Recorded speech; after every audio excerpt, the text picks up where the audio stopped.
Hello friends, Radhe Radhe. स्वागत है आपका बेहतरीन स्टडी विद अनुराग चैनल पे, जहाँ पे चल रही है यूपीएसआई की बेहतरीन क्लासेस। और आज हम आपको पढ़ाएंगे हिंदी की क्लास। आइए आज हम लोग हिंदी पढ़ते हैं। और कैसे हैं आप लोग? सबसे पहले ये बताइए, आप लोग हैं कैसे? आई होप अच्छे होंगे। चलिए आज कुछ हिंदी के टॉपिक्स बेसिक हैं जो जानने बहुत जरूरी है, उनके बारे में आज आज हम लोग बात करते हैं। चलिए, सबसे पहले तो आप हमें ये बताइए, हिंदी फारसी भाषा का शब्द कैसे हुआ। हमारा पहला जो क्वेश्चन लिखा है वो लिखा है हिंदी फारसी भाषा का शब्द है। तो हिंदी फारसी भाषा का शब्द हुआ कैसे? हिंदी फारसी भाषा का शब्द इसलिए हुआ क्योंकि ये हमारे हिंदी का शब्द नहीं है। जो फारस के लोग थे, बाहरी लोग थे, प्राचीन काल में जो फारसी लोग थे, वो हमारे देश जब आते थे तो वहां पे सबसे पहले उन्हें एक सिंधु नदी मिलती थी, जिसको वो सिंधु ना बोल के वो हिंदू बोलते थे, क्योंकि उन्हें सा बोलने में दिक्कत होती थी, वो बोल नहीं पाते थे। इसी और हमारे जो भारतवासी थे वो हिंदी बोलते थे, तो उन्होंने इसको जो भारतवासी लोग जो है हमारे, वो भारतीयवासी जो भारत के हैं निवासी हैं, वो बोलते हैं सिंधी, हिंदी। लेकिन उधर के लोग सिंधी बोलते थे, और जो फारसी लोग थे उन्होंने बोल दिया कि वो हिंदी बोलते हैं। तो इन्हीं इन्हीं की देन है, ये समझ लीजिए, फारसी लोगों की ही देन है हिंदी। हिंदी, बाकी जो हिंदी भाषा है वो हमारे देश की भाषा है। चलिए आइए देखते हैं। हिंदी फारसी भाषा का शब्द है, ये पॉइंट सबसे पहले नोट करिएगा, क्योंकि ये छोटे छोटे प्रश्न यूपीएसआई में बहुत वेटेज रखते हैं और ये आते भी हैं। हिंदी दिवस कब मनाया जाता है, मेरा दूसरा क्वेश्चन। जो राष्ट्रीय हिंदी दिवस है वो मनाया जाता है 14 सितंबर को। 14 सितंबर को राष्ट्रीय हिंदी दिवस मनाया जाता है। दूसरा प्रश्न है कि विश्व हिंदी दिवस कब मनाया जाता है, क्योंकि विश्व में भी हिंदी का प्रचार प्रसार होना आवश्यक है, लोग जाने हिंदी एक भाषा है, उसके प्रति रुचि रखे वो लोग। तो विश्व हिंदी दिवस मनाया जाता है 10 जनवरी को। आगे माह में, कई 2-3 माह में जनवरी आएगी, तब 10 जनवरी को हम लोग हिंदी दिवस मनाएंगे। अंतरराष्ट्रीय मातृभाषा दिवस कब मनाया जाता है? अंतरराष्ट्रीय मातृभाषा दिवस हम लोग 21 फरवरी को मनाते हैं, क्योंकि हिंदी हमारी मातृभाषा है और हिंदी सीखने में कोई हिचक नहीं होनी चाहिए। हिंदी बोलना भी अच्छे से चाहिए और सीखना भी अच्छे से चाहिए और सिखाना भी अच्छे से चाहिए। हिंदी पढ़ने के लिए जरूरी क्या है, सबसे पहले हम बात कर लेते हैं। हिंदी पढ़ने के लिए, हिंदी अगर, क्योंकि हर भाषा में कोई ना कोई अशुद्धता होती है, कोई भी भाषा हो उसमें अशुद्धता पाई जाती है, लेकिन हिंदी भाषा को हम शुद्ध तरीके से कैसे पढ़ सकते हैं, वो हम पढ़ते हैं हिंदी व्याकरण से। जैसे हर भाषा की अपनी व्याकरण होती है, हर भाषा की क्या होती है, अपनी व्याकरण होती है, और अपनी लिपि भी होती है। हर भाषा की व्याकरण होती है, हर भाषा की लिपि होती है, क्योंकि जो सारी भाषाएं हैं अगर आप देखेंगे तो कोई ना कोई वो लिपि से निकल के आई हैं। वैसे ही हमारी जो हिंदी है वो देवनागरी लिपि से निकल के आई है। व्याकरण क्या कार्य करती है? व्याकरण करती है हिंदी भाषा के जो अशुद्ध रूप है उनको शुद्ध करने का कार्य करती है। जैसे हमारे तत्सम और तद्भव, तद्भव कैसे हो गए हैं, हिंदी के शब्द हो गए, लेकिन तत्सम क्या है, संस्कृत से परिनिष्ठित होकर आए हैं। आगे चलते, देवनागरी लिपि में लिखे जाने वाली प्रमुख भाषाएं कौन कौन सी हैं? जो हमारी देवनागरी लिपि है उसमें हम हिंदी को लिखते हैं, मराठी, नेपाली, कोंकणी कोंकणी को लिखते हैं और बोडो को लिखते हैं। हिंदी, नेपाली, कोंकणी, बोडो, ये 5 भाषाएं जो हमारी हैं हम देवनागरी लिपि में लिखते हैं। और जो बाकी भाषाएं हैं और भी बहुत सारी भाषाएं हैं, उनकी लिपि अलग है, उनकी व्याकरण भी अलग है। ठीक है, आगे 5 भाषाएं देवनागरी लिपि से निकली हैं। हिंदी के विकास का उद्भव और क्रम। हिंदी आई कैसे है, मतलब अभी हमारे पास इस तरह हिंदी नहीं आ गई कि हमने किताब खोला और हिंदी पढ़ लिया। नहीं, हिंदी के कई रास्ते, कई कह सकते हैं कि कई रास्तों से गुजर के, ऊपर खाबड़ रास्तों को पार करके हिंदी हम तक पहुंची। जो हम लोग आज प्रयोग करते हैं खड़ी बोली हिंदी, वो कई रास्तों से होके गुजरी है। सबसे पहले हम लोग जो पढ़ते थे, वो हम लोग पढ़ते थे संस्कृत। सबसे पहले जो देव भाषा है हमारी, वो संस्कृत है। देव भाषा हमारी क्या है, संस्कृत है। ये जो संस्कृत है, ये देव भाषा है। जो पुराने विद्वान प्राचीन में वो लोग यूज करते थे, प्रयोग करते थे, वो देव भाषा थी। फिर उसके बाद जब ये भाषा बहुत ज्यादा कठिन हो गई, लोक जन कल्याण में ये प्रयोग ही नहीं हो रही थी, भाषा कोई बोल ही नहीं पा रहा था। जो बोल पा रहे थे संस्कृत, वो पढ़े लिखे लोग ही बात कर पा रहे थे, बाकी वो लोग बात ही नहीं कर पा रहे थे।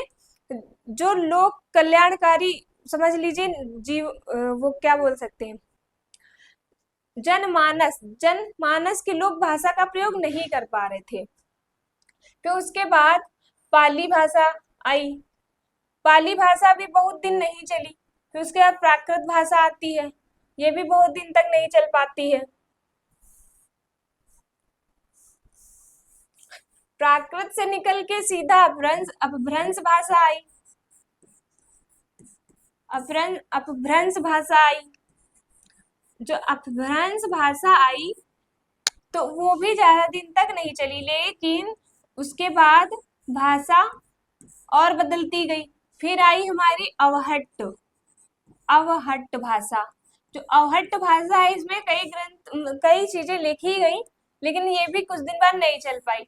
तो जो इससे अवहट्ट से निकल के हिंदी भाषा आई, अवहट्ट से निकली है हिंदी भाषा। ये क्रम समझ में आया? जब भी नोट्स बनाए तो ये क्रम जरूर लिख ले, क्योंकि ये क्रम पूछ दिया जाता है कि मिलान कीजिए। तो कैसे मिलान करेंगे आप लोग? जब आपको क्रम पता होगा तो मिलान कर लेंगे। देखिए, सबसे पहले संस्कृत, सबसे पहले जो भाषा आएगी वो आएगी संस्कृत। संस्कृत, संस्कृत भाषा नंबर 1। नंबर 2 पाली, पाली भाषा।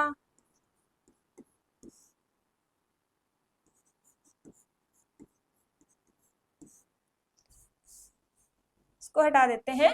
संस्कृत आई, फिर पाली आई, फिर आती है तीसरे नंबर पे प्राकृत। प्राकृत, प्राकृत आती है।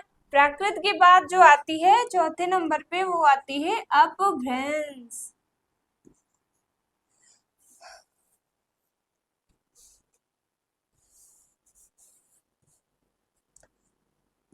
नंबर 4 पे जो भाषा आएगी वो कौन सी आएगी, वो अपभ्रंश आएगी,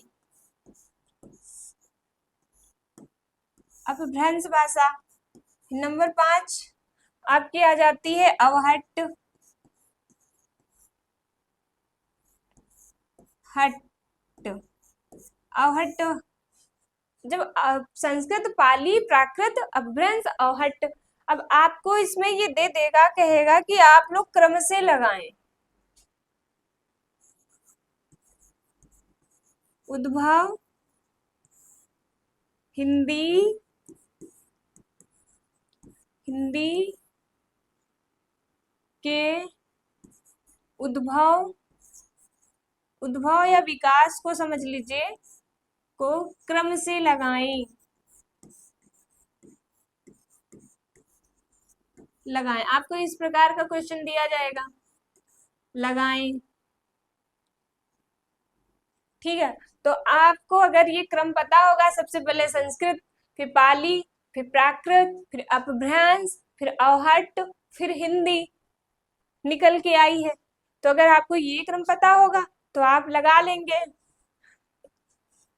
पहले संस्कृत है, फिर पाली है, फिर तीसरे नंबर पे प्राकृत है, फिर चौथे नंबर पे अपभ्रंश है, फिर पांचवें नंबर पे अवहट्ट है। तो इस टाइप का भी क्रम लगाने को दे देते हैं। क्वेश्चन बहुत सरल होता है, लेकिन एक क्रॉनिकल ऑर्डर में लगाने के लिए दे देते हैं वो लोग। ठीक है, फिर आके व्याकरण के बारे में कुछ चर्चा की जाती है। व्याकरण, व्याकरण, व्याकरण क्या है? अगर व्याकरण के विषय में हम चर्चा करें तो व्याकरण क्या है? क्या है व्याकरण? ये प्रश्न उठता है कि व्याकरण है क्या। तो व्याकरण वह शास्त्र और साधन है, आइए देखिए, व्याकरण वह शास्त्र, व्याकरण वह शास्त्र या साधन है जिसके द्वारा भाषा के शुद्ध रूप का ज्ञान होता है। भाषा शुद्ध कैसे बोली जाती है? अब आप कुछ भी बोल दीजिए, गांव गांव वाली भाषा में बोल दीजिए, तो क्या वो शुद्ध हिंदी हो जाएगी? नहीं, वो शुद्ध हिंदी नहीं हो सकती जब तक आप उसे व्याकरण के तराजू में तौल कर अच्छे से बात करना नहीं सीखेंगे। गांव की तो हमारी लोग जनमानस वाली बोली हो जाती है ना, वो शुद्ध हिंदी थोड़ी ना होती। लोग बोलते हैं हम अपने गांव की शुद्ध हिंदी में बात करते हैं, लेकिन नहीं, शुद्ध हिंदी में बात नहीं होती। वो शुद्ध हिंदी यहाँ से निकलती है, व्याकरण से। जब आपकी व्याकरण शुद्ध होती है, इसीलिए तो शुद्ध वर्तनी, शुद्ध वाक्य पढ़ाए जाते हैं आप सभी को। तो व्याकरण का मतलब समझ गए? व्याकरण एक मशीन की तरह है। व्याकरण क्या है? व्याकरण एक मशीन की तरह कार्य करती है, जिसमें आप अशुद्ध वाक्य डालेंगे, अशुद्ध वाक्य डालेंगे और आप शुद्ध वाक्य को निकालेंगे, शुद्ध वाक्य को निकालेंगे।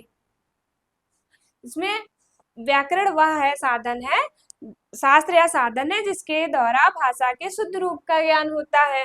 अशुद्ध रूप, अशुद्ध वाक्य उसमें आप डालिए, शुद्ध वाक्य निकालिए।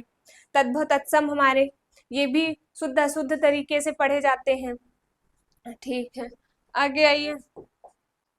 आप सब लोग बताइएगा क्लास कैसी लगी है। अगर कुछ कमी दिख रही हो तो हमें कमेंट जरूर करिएगा कि मैम ये दिक्कत है, आप यहाँ से शुरू करिए, ऐसे पढ़ाइए, तो हम आपकी पूरी बात सुनेंगे। ठीक है, अब आगे चलते हैं। भाषा क्या है? जैसे हमने आपको बताया व्याकरण क्या है। व्याकरण हमने आपको बता दिया कि शुद्ध करना। तो जैसे कोई शब्द होंगे, आप उनको शुद्ध तरीके से बोल रहे हैं, पढ़ रहे हैं, तो आपको व्याकरण का ज्ञान है, इसीलिए आप पढ़ रहे हैं। अब हम चलते हैं कि भाषा क्या है। आइए, भाषा क्या है? भाषा,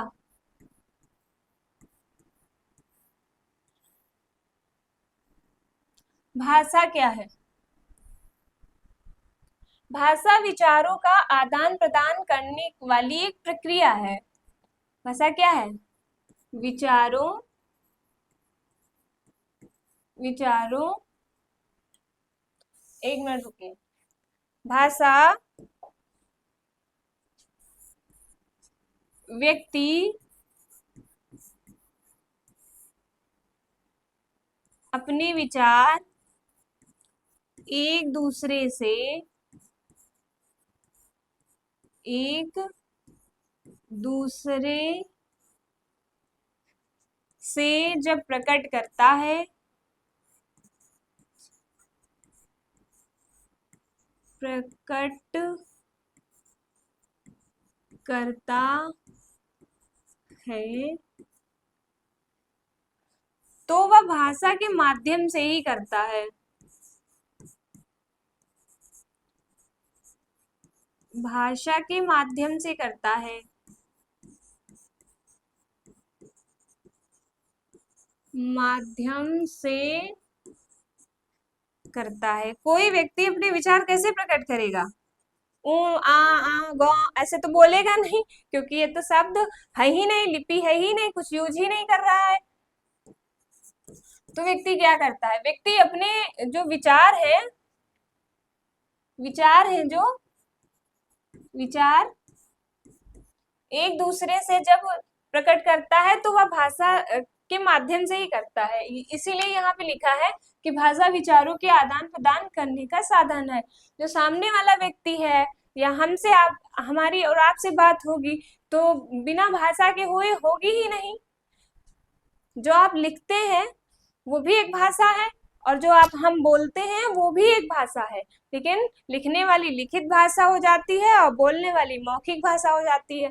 तो जब हम मौखिक भाषा बोलेंगे तो मौखिक भाषा जब हम बोलते हैं तो उसके लिए हमें ज्ञान होना चाहिए शब्दों का, शुद्ध अक्षरों का, तभी तो हम बोल पाएंगे। किसी से आ बू करके बात करेंगे तो वो ना तो हमारे भाषा समझ पाएगा ना हमारे विचारों को समझ नहीं पाएगा। हमें जैसे कहना है कि हमें बाजार जाना है, तो अगर हम बाजार जाएंगे तो आप ये बताइए, ये बताना पड़ेगा ना, इसके लिए विचार आने हैं और विचार सामने रखने भी हैं, तभी तो भाषा का उपयोग हुआ। आई होप आप लोग समझ गए होंगे।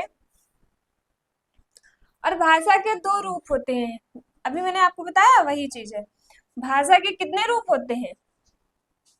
भाषा के दो रूप होते हैं, यहाँ लिखते हैं। भाषा के दो रूप होते हैं, एक होती है हमारी लिखित भाषा, एक क्या होती है, लिखित भाषा होती है, और एक होती है हमारी मौखिक भाषा। मौखिक भाषा जैसे मैंने कह दिया मुझे बाजार जाना है, एक होगी मेरी लिखित भाषा जो मैं खुद लिख रही हूँ, और एक होगी मेरी मौखिक भाषा जो मैंने अभी बोला कि मुझे बाजार जाना है। बाजार जाना है तो मैंने मौखिक रूप में बोल दिया वो चीज, समझे। भाषा लिखित भाषा होती है और एक मौखिक भाषा होती है। भाषा के दो रूप होते हैं। भाषा में कई प्रकार की अशुद्धियां पाई जाती हैं, जैसे मैंने आपको पहले बताया कि व्याकरण की दृष्टि से देखें तो भाषाएं अशुद्ध अशुद्ध हो सकती हैं, वैसे ही भाषा में कई प्रकार की अशुद्धियां पाई जाती हैं। जैसे अशुद्धियां जैसे भाषा में, जैसे हमने कहा, जैसे ये है शब्द, सॉरी भगवान का नाम नहीं लिखते हैं, कोई और नाम लेते हैं। जैसे हमने लिखा आम, तो ये तो हमारा शुद्ध हो गया, लेकिन हम इसी की जगह अगर हम लिख दें मा अ, तो ये बताइए कोई शब्द हुआ, कोई भाषा हुई, कोई लिखित प्रमाण इसका हुआ कि इसका कोई अर्थ है, सार्थक हुआ? नहीं हुआ। तो भाषा में कई प्रकार की शुद्धियां हुई तो ये अशुद्ध हो गया। अशुद्ध कौन है? जिसका अर्थ निकल रहा है आम, हम सबको पता चलता है ये एक फल है। ये क्या है? एक फल है, और जिन्हें व्याकरण द्वारा ठीक किया जा सकता है। अब आम भी, आम को देखा जाए तो इसको भी हम शुद्ध कर सकते हैं। कैसे? अगर हम व्याकरण का प्रयोग करते हैं संस्कृत में तो आम्र, आम का आम्र, अब ये शुद्ध हो गया, अब ये अशुद्ध हो गया। तो इस तरह व्याकरण हमारी कार्य करती है। आई होप समझ में आ गया होगा। सबसे पहले हमने क्या भाषा के बारे में बताया आप सभी को? भाषा विचारों के आदान प्रदान करने का साधन है। भाषा के दो रूप होते हैं, एक लिखित भाषा और एक मौखिक भाषा। भाषा में कई प्रकार की अशुद्धियां भी पाई जाती हैं, जिन्हें हम व्याकरण के द्वारा शुद्ध कर सकते हैं।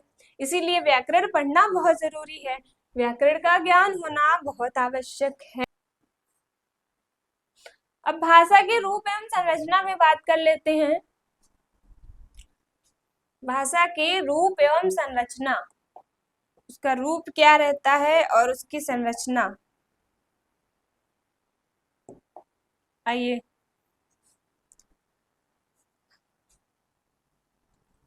हिंदी की क्लास देखना बिल्कुल ना भूलिएगा आप सभी, और नोट्स जरूर बनाते रहिएगा।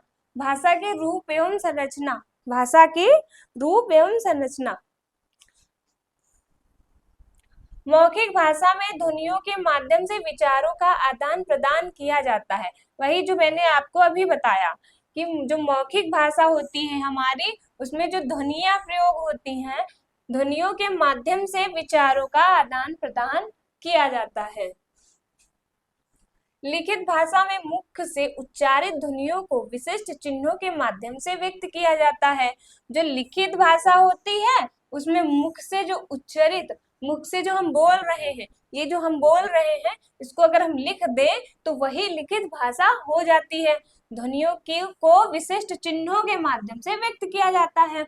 अभी हम आपको चिन्ह बताएंगे। चिन्ह चिन्ह जो मेरे ये बनाए गए हैं अपने, छोटा बड़ा आ, छोटी ई, बड़ी ई, डैजेस, और ये का, खा, ग, घा, अंग। तो ये अंग बनाए गए। तो ये क्या है, ये विशिष्ट चिन्ह बनाए गए हैं। इन्हीं के माध्यम से हम बोलते हैं और इन्हीं के माध्यम से हम लिखित भाषा को पेज पे या कंप्यूटर पे सब पे उतारते हैं। इन्हीं लिखित ध्वनियों को वर्ण कहते हैं। अब हम कहाँ आ गए, वर्ड पे आ गए। जो लिखित ध्वनि है ये हमारी,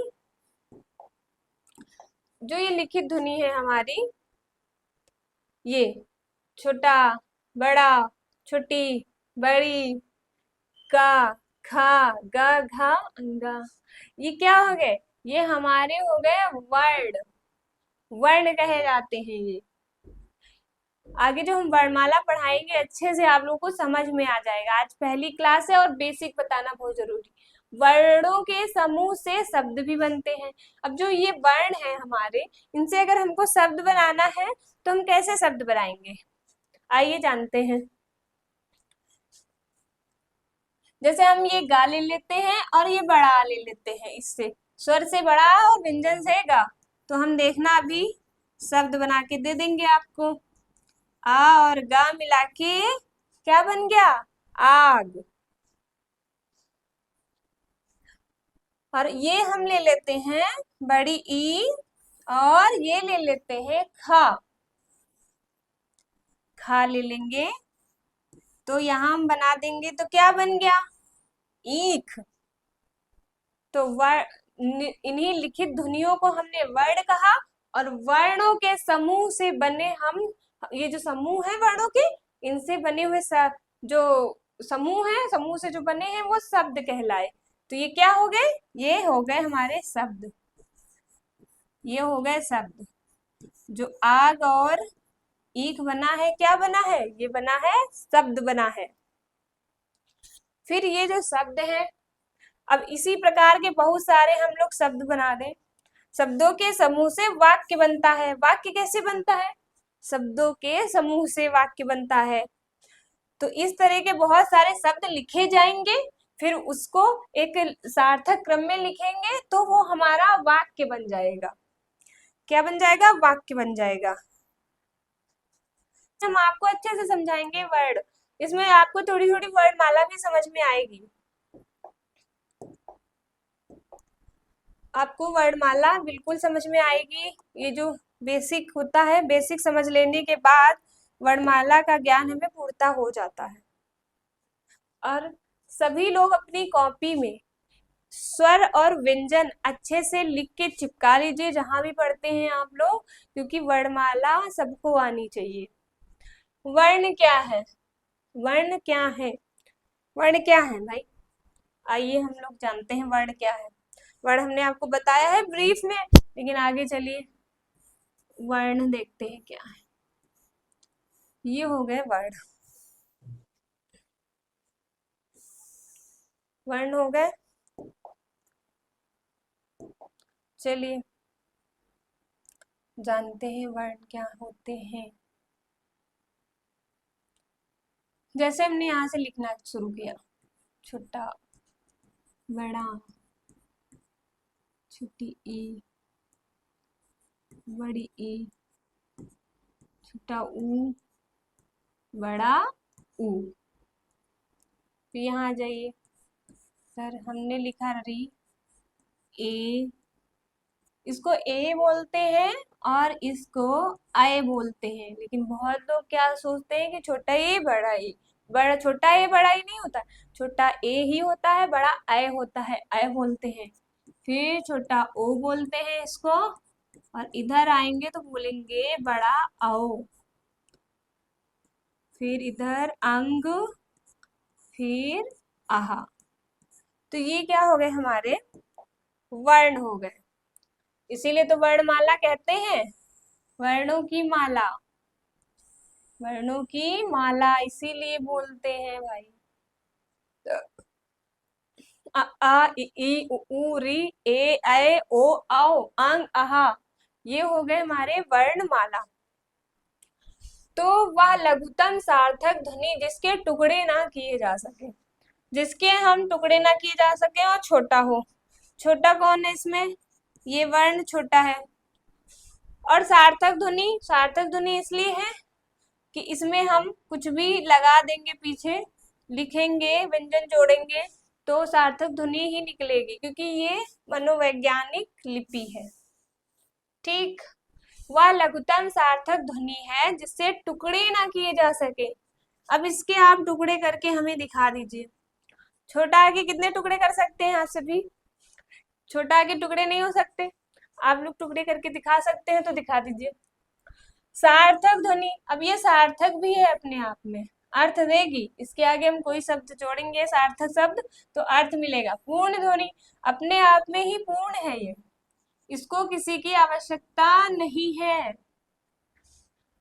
ये जो वर्ण है ये अपने आप में पूर्ण है, जिसके टुकड़े ना किए जा सके, और टुकड़े तो किए ही नहीं जा सकते किसी भी हाल में। लघुतम मानक ध्वनि का लिखित रूप वर्ण कहलाता है। तो जो हमारी ये वर्णमाला है, जो वर्णमाला है हमारी, ये मानक है। ये जो वर्णमाला है ये मानक है। आप लोग पूछेंगे मानक का क्या मतलब होता है। मानक का मतलब ये होता है, जो हमारे पुराने विद्वान भाषाविदों ने, जिन्हें बड़ी बड़ी भाषाओं का ज्ञान रहा है, वो इस भाषा को उन्होंने निश्चित कर दिया है। जिस भाषा को हम निश्चित कर दें, जिस भाषा को हम निश्चित करते हैं, जिस भाषा को निश्चित किया गया है, निश्चित किया गया हो, किया गया हो, जिस भाषा को निश्चित किया गया हो वह भाषा मानक है। जिस भाषा को निश्चित किया गया हो वह भाषा मानक है, वह भाषा मानक होती है। भाषाविदों ने क्या किया है, इस भाषा को मंजूरी दी है। देसी शब्दों में कहें तो इस भाषा को मंजूरी दे दी गई है, मानक और प्रमाणित वर्ण है हमारे ये। और हम लोग इन्हीं को पढ़ते हैं और इन्हीं को पढ़ के हम लोग आगे बढ़ते हैं। अच्छा, आप लोगों से क्वेश्चन है, हमें ये बताइए कि पूरी पूरी वर्णमाला में कितने अक्षर होते हैं, कितने वर्ण होते हैं,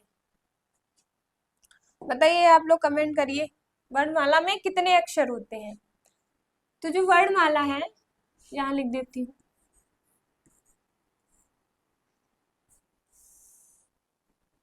जो वर्णमाला है, जो वर्णमाला है, इसमें टोटल के टोटल 52 अक्षर होते हैं। किस किस को डाउट है कि 53 होते हैं, अभी बताइए किस किस को डाउट है कि 53 होते हैं। 53 नहीं होते हैं, जो ली आया है वो विशिष्ट वर्ड है, ना कि उसमें 53 जोड़ देना। सब लोगों ने गलत पढ़ाया है। हमारी क्लासेस जरूर नहीं है, लेकिन ज्ञान पुराना ही मिलेगा। ठीक है, वर्णमाला में 52 अक्षर हैं, 52 अक्षर थे, 52 अक्षर ही रहेंगे, क्योंकि ये निश्चित किए जा चुके हैं हमारे भाषाविदों द्वारा, इसीलिए मानक है। आगे चलते हैं। वर्ण ध्वनि की सबसे छोटी और मानक इकाई होती है, जो कि मैंने आपको अभी बताया कि वर्ण ध्वनि की, जो ध्वनि बोलते हैं निकालते हैं हम लोग, उसकी सबसे छोटी और मानक इकाई है, यही सबसे छोटी है वर्ण ध्वनि की। इसे प्रश्न भी बनता है कि सबसे छोटी इकाई कौन सी है, तो हम लोग वर्ण बोलते हैं, वर्ण का नाम देते हैं। हिंदी में वर्णों की संख्या लिखित रूप में 52 है, ये देखिए हमने आपको बताया ऊपर, यही 53 नहीं है, कोई 53 याद भी नहीं करेगा, 53 बिल्कुल भी नहीं है।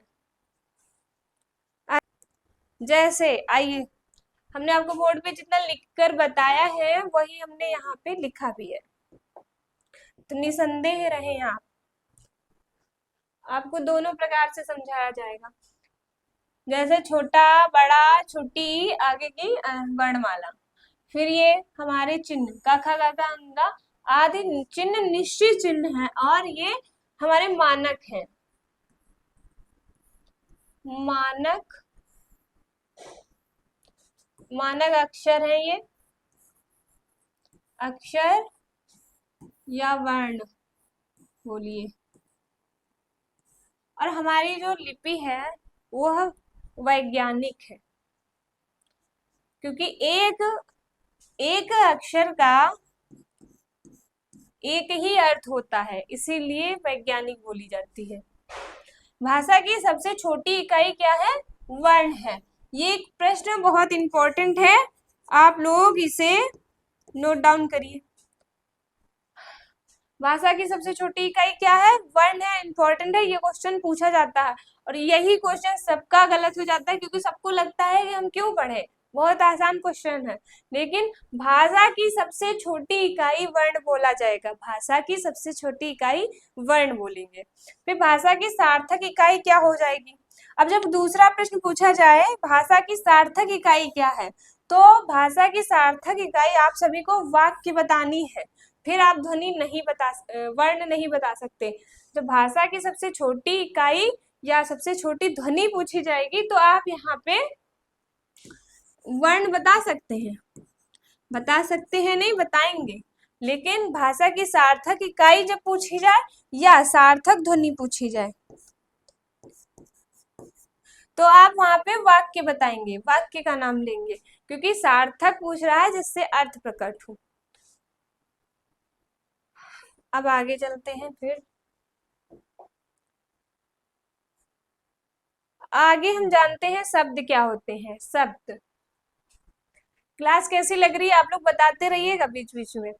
शब्द वर्णों के मानक ध्वनि के सार्थक या अर्थपूर्ण समूह को शब्द या ध्वनि के सबसे छोटी सार्थक अर्थपूर्ण इकाई को शब्द कहलाते हैं।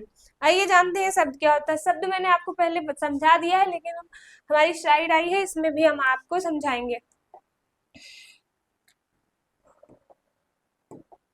आ जाइए, चलिए, शब्द क्या है? वर्णों के मानक ध्वनि के सार्थक या अर्थपूर्ण समूह को शब्द कहते हैं। जो वर्ण है उनके मानक ध्वनि होनी चाहिए, जो हमने आपको ध्वनियां आगे बताई, और के सार्थक और अर्थपूर्ण शब्द समूह को शब्द कहते हैं। कैसे, आइए जानते हैं।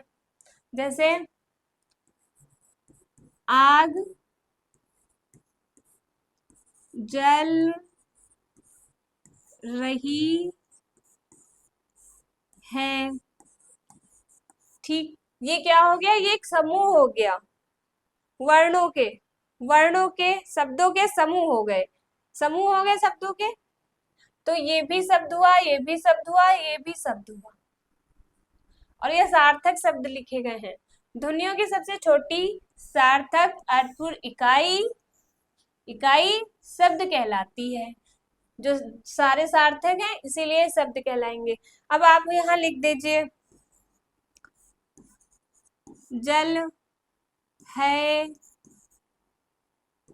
रही आग, ये कोई सार्थक नहीं, शब्द तो है बट ये सार्थक क्रम में रखे ही नहीं गए, तो इनका कोई अर्थ नहीं निकलेगा, इनका कोई अर्थ नहीं निकलता है। जैसे हमने यहाँ पे लिखा भी है, जैसे ये एक शब्द लिखा है हमारा कमल, कमल, फिर इसके बाद लिखे हैं मकल, फिर लिखे हैं चमक, फिर लिखे हैं नमक, नमक का तो चलो अर्थ है, ये एक सार्थक शब्द ये भी है, लेकिन जो ये मखमल और चमक शब्द लिखे हैं इनका कोई सार्थक अर्थ हो शब्द ही नहीं निकल रहा है। शब्द कहने के नाम पे ये शब्द है, लेकिन ये शब्द है नहीं। तो कमल का एक सार्थक क्रम है, क्योंकि इसमें वर्णों का सार्थक क्रम है, नमक में भी सार्थक क्रम है, इसीलिए ये सार्थक शब्द कहलाते हैं। सार्थक सार्थक शब्द का मतलब क्या हुआ ये भी बताते हैं। सार्थक शब्द का मतलब हुआ अर्थ के साथ, अर्थ जिनका अच्छा निकल रहा हो, अर्थ के साथ जो निकलते हैं वो सार्थक शब्द कहलाते हैं। जैसे रा और माँ वर्णों को मिलाकर, रा और माँ वर्णों को मिलाकर राम शब्द बनता है। क्या बनता है? राम शब्द। क्योंकि इसमें जो दोनों वर्ण हैं ये सार्थक हैं। अब इन सार्थक शब्दों को मिला दिया गया तो क्या बना? राम। राम शब्द बन के आया। तो ये क्या हो गया? ये अब शब्द बन गया, राम जो है शब्द बन गया। वह शब्द जो सार्थक हो और भाव स्पष्ट करे। भाव स्पष्ट कर रहा है ना राम। आपके अनुसार राम क्या है? मेरे अनुसार भगवान राम प्रभु मर्यादा पुरुषोत्तम राम है। इतने सारे भाव प्रकट कर रहा है। वैसे ही भाव स्पष्ट होना चाहिए। जैसे हमने लिख दिया यहाँ आम। आम आपके हिसाब से क्या होना चाहिए? आम आपके हिसाब से क्या होगा? आम आपके हिसाब से होना चाहिए एक फल। सबके हिसाब से होना चाहिए एक फल है आम। तो इसका अर्थ भी निकल रहा है, भाव भी स्पष्ट हो रहा है। आम आम आप लीजिए मन में, खट्टा आम, कच्चा आम, खट्टा आम, पका आम, मीठा आम, तो भाव स्पष्ट हो रहे हैं ना। उसी तरह तो हमने आपको बताया वर्णों के मानक ध्वनि के सार्थक और अर्थपूर्ण शब्द, अर्थपूर्ण को शब्द कहते हैं, समूह को शब्द कहते हैं। ध्वनि की सबसे छोटी सार्थक और अर्थपूर्ण इकाई भी शब्द कहलाएगी। चलिए आगे चलते हैं। वाक्य क्या है? अब हम आगे जानेंगे वाक्य क्या है। वाक्य वाक्य वाक्य वाक्य क्या है? चलिए वाक्य पे आते हैं। वाक्य क्या है? शब्दों का ऐसा समूह, सार्थक समूह और नियमबद्ध समूह, जिसको नियमित किया गया हो। शब्दों का समूह, सार्थक समूह, जिसके लिए नियम बनाए गए, जिसको लिखने के लिए नियम पर रखकर नियम पे रख के शब्दों को निर्माण किया गया हो, वह वाक्य कहलाएगा। जिसके द्वारा कोई विचार प्रस्तुत हो, जिसके द्वारा कोई विचार स्पष्ट हो। विचार स्पष्ट होंगे तभी तो भाव समझ में आएगा, वह वाक्य कहलाता है। जैसे जैसे मैं आपको कहूं, मेरा जो विचार आप तक पहुंचाना है ये है कि मुझे बाजार जाना है, मुझे बाजार जाना है। ये मेरा एक सार्थक और भाव स्पष्टीकरण वाला वाक्य हो गया। ये पूरा वाक्य हो गया। ये वाक्य कैसे बना? ये एक शब्द मिलाया गया, एक ये शब्द मिलाया गया और एक ये शब्द मिलाया गया। ये सारे शब्द मिला के एक जो पूरी ये लाइन बना दी गई है, इसको हम वाक्य कहते हैं। और जो मिलकर बना है उसे हम शब्द कहते हैं। तो शब्दों के समूह को मिला के हमने वाक्य बना दिया। क्या बना दिया? वाक्य। तो अब ये तो हमारा एक सार्थक और नियमबद्ध समूह क्रम हो गया, ठीक है। लेकिन हमको, अगर हम आपको उल्टा सीधा बताएं कि बाजार बाजार जाना मुझे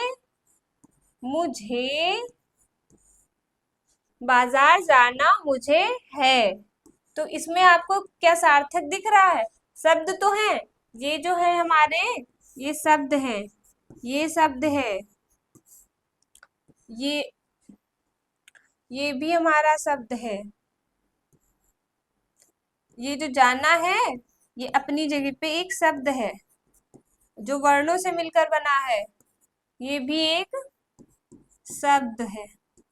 ठीक है, बाजार शब्द हो गया, जाना शब्द हो गया, मुझे शब्द हो गया। ठीक है, लेकिन इन शब्दों का कोई सार्थक क्रम नहीं है।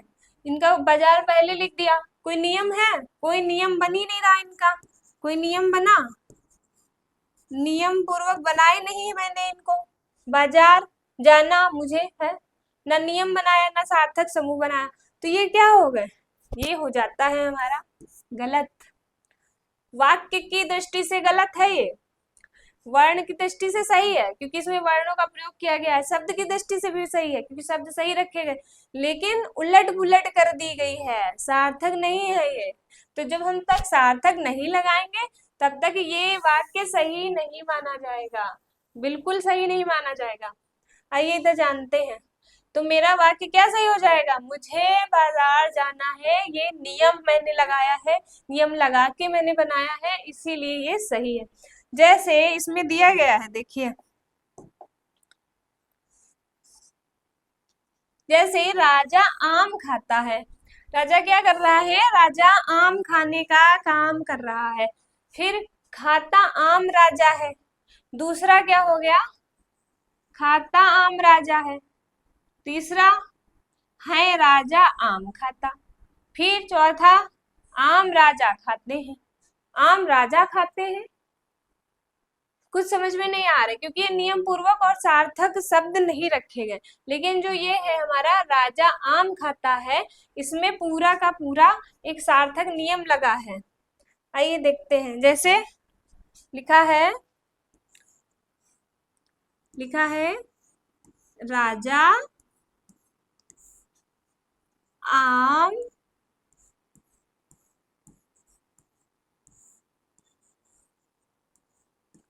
खाता है।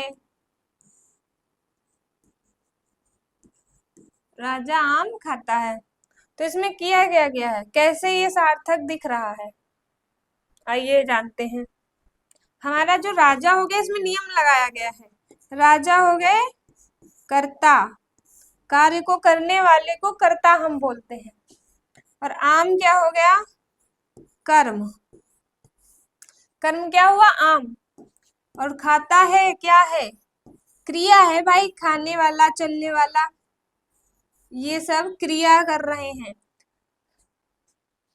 और क्रिया का प्रभाव कर्म पे पड़ता है।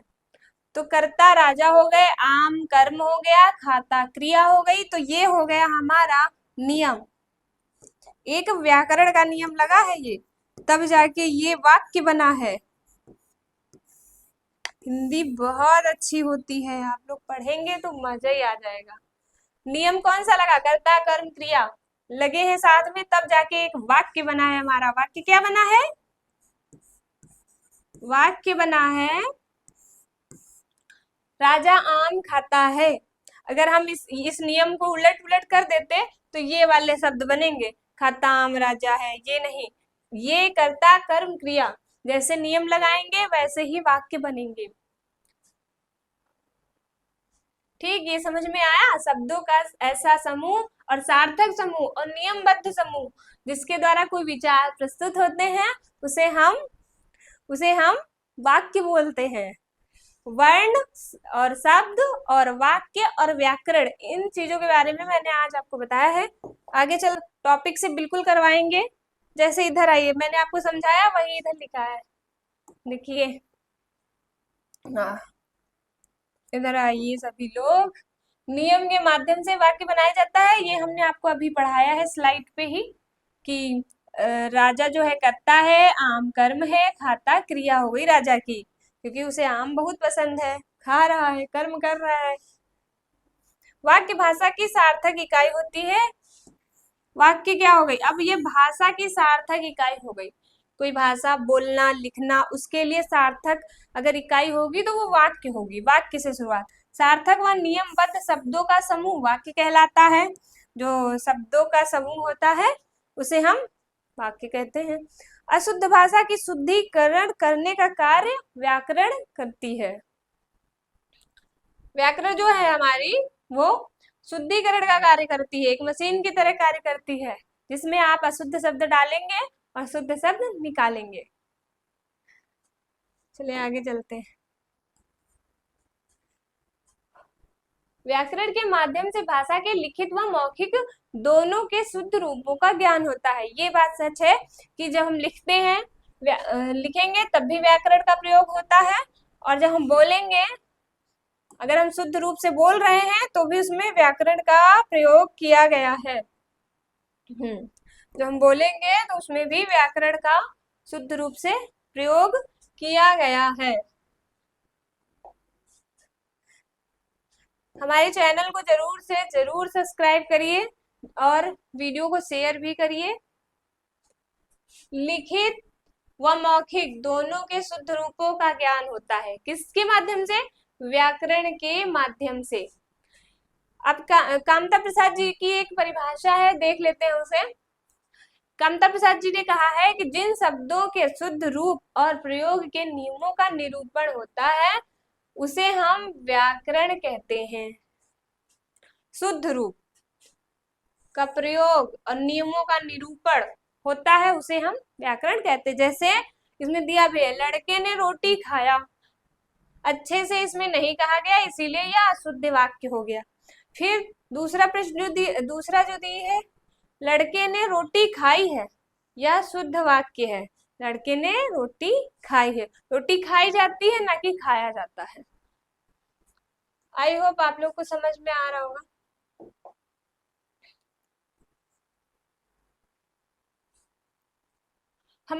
हमारे एक जो वैयाकरण है, सब लोग जानते होंगे उनके बारे में, महर्षि पाणिनि।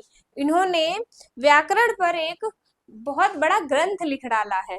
जैसे पाणिनि विश्व के सर्वश्रेष्ठ व सर्व प्रसिद्ध व्याकरणविद हैं, जिन्हें हम व्याकरण कहते हैं। और व्याकरण के अंग कितने होते हैं? व्याकरण जैसे जैसे भाषा में अशुद्धि किन किन प्रकार से होती है? वर्ण विचार से, शब्द साधन से और वाक्य विन्यास से। ये तीन चीजों से अशुद्धि होती है और व्याकरण के ये तीन अंग भी माने गए हैं। व्याकरण के ये तीन अंग माने गए हैं। व्याकरण के तीन अंग कौन कौन माने गए हैं? एक तो हो गया ये वर्ण विचार, वर्ण विचार, वर्णों का सार्थक क्रम होना चाहिए।